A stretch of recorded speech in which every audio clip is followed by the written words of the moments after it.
The Texas Department of Public Safety asked the state's Office of the Attorney General to prevent the public release of body camera footage from the mass shooting at Robb Elementary in Uvalde. This is in part because the Department of Public Safety argues the footage could be used by other shooters to, quote, determine weakness in police response to crimes, Vice News reports. The Office of Texas Attorney General Ken Paxton will review audio and body camera footage recorded by the department to determine if any of it can be released. Vice News says this is according to a letter the department sent Vice's tech magazine and video channel, Motherboard, in response to a request they filed asking for photographs, audio, and video records.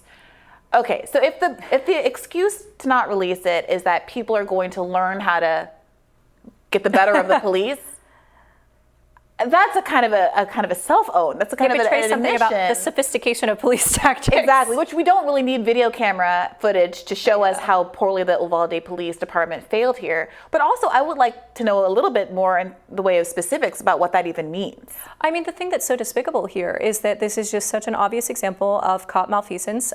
Every single part of this, every single new detail that emerges shows just how much this was botched, not only by the local cops, but also by the SWAT team that apparently this extremely small town has, by Border Patrol. Like, the degree of malfeasance here is astonishing.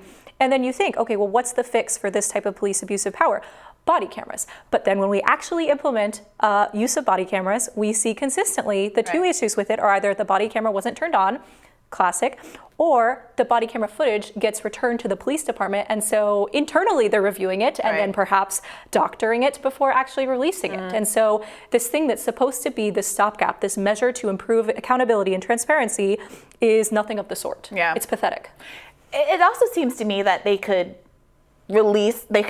show the footage to journalists who could talk about it and report on it without necessarily revealing it to the public if there are concerns about it being gruesome or the families of the kids not wanting it to be out. I could understand some of those concerns, but that doesn't prevent people from being able to review it and report and write about it. There's also this implication that some people have been talking about that because of one of the statements shortly after the shooting was awkwardly worded to suggest that, all of the basically, people are arguing that maybe the reason they want to release the footage is because some of the cops were responsible for shooting the kids in the melee. And if that is true, that kind of really puts a different shade on all of these conversations and casts them as rather pretextual on their face. Yeah. I struggle with that because I just don't think we have sufficient enough evidence right now to be able to know that. There is the really horrifying reality, though, which is that it seems as though the story from the police department has changed at every single, it's almost like every single few hours in the aftermath of this, or every single few days now, the story completely changes. And so we're very much unable to figure out what happened. And from what we can piece together right now, it does seem like they waited more than an hour to actually enter the school building. They allege that they were attempting to get in, or they allege that they were waiting for SWAT and for tactical gear. They have all these different excuses. But one thing that we do know they were doing in that interim is handcuffing parents, putting parents on the ground, zip tying parents, and preventing parents from entering into the school, which is something that I think many parents are self-sacrificing and would do absolutely anything to save the lives of their kids. Parents were attempting to do that, were attempting to rescue their kiddos. And we also don't know the degree to which this incredibly long police response made it so that the death toll was actually higher because kids who could have gotten medical care, who needed that urgent medical care, didn't get aid rendered. Yeah. What's what's tragic is that we know so much already, over the past few weeks, so much has come up that is so damning that it almost feels like what more could the videotape show us that would be even further damning. And part of me thinks that what we'll see is we'll have a visualization of the contrast between the rounding up of parents outside and a kind of meandering through hallways, doing a lot of nothing. That will really put a fine point on how there was time and space for them to act. Because the perception, I think, for some folks is that, everyone's panicked and running around and there's a sense of urgency and lack of clarity about what's going on. What might be really difficult to watch is perhaps a relative amount of calm and kind of uselessness as people walk around looking for the key to open the door and finding the administrator who had access and all of this kind of nonsense. The key component was one of the most jarring parts of this report to me, this idea of almost an inability. It's almost like such a there's like a terrifying comedic quality to it, where it's almost it's like mundane. Real life. It's like is stranger than fiction. And there's this like complete banality of exactly. It's honestly very horrifying, and I'm curious about the degree to which that factors into the incredibly slow response time. It seems like they really need to just pick a story and stick with it. Ideally, the actually true story, but that might not be the one we get. Yeah, I mean, many people have pointed out that we have story after story of no-knock warrants and police busting down people's doors to their home and rushing in and shooting people and causing all of this havoc.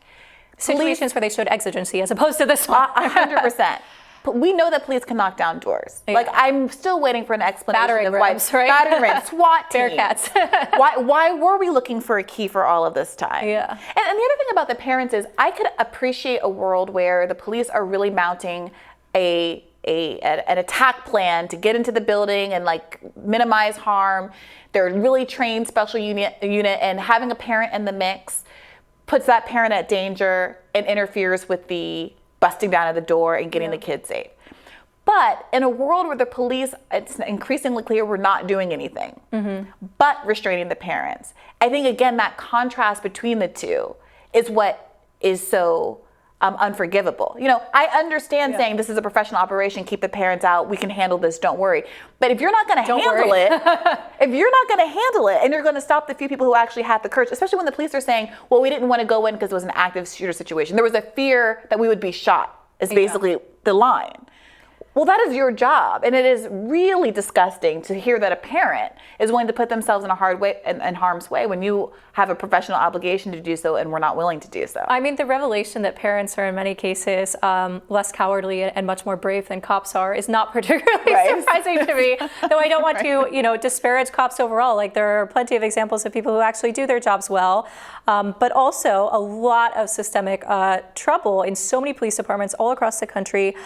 I mean, one of the things I keep going back to, because I always consider incentives, like what incentives could be at play, one of the things I frequently go back to is this sense of, if this town had not only a normal police force, but also a SWAT team, to what degree, despite having gone through trainings to handle these types of situations, to what degree were these cops basically saying, oh, well, we have specifically designated people with specifically designated equipment who are the types of people who ought to be intervening in this type of situation, and thus we ought to pull back and wait for them, as opposed to having it be an all hands on deck type thing. And I sort of wonder if this very small town hadn't been equipped with a SWAT team, might the police response have been less impotent and a little bit stronger. Too many cooks. Yeah, exactly. And also it's just like, I think it brings us back to this, Radley Balco has written about this so extensively, but this like over militarization of standard American police departments. And we see that being used in things like no-knock raids, this excessive force being used to break into people's houses in the middle of the night.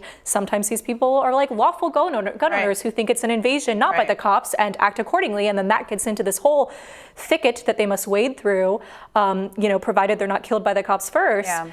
But we have to begin to question, is this level of militarization of standard police departments an appropriate thing to do, and does it change the incentives? Right, and does it keep anybody any safer? I think is a question a lot of Americans are asking right now. Well, we will have more rising for you after this.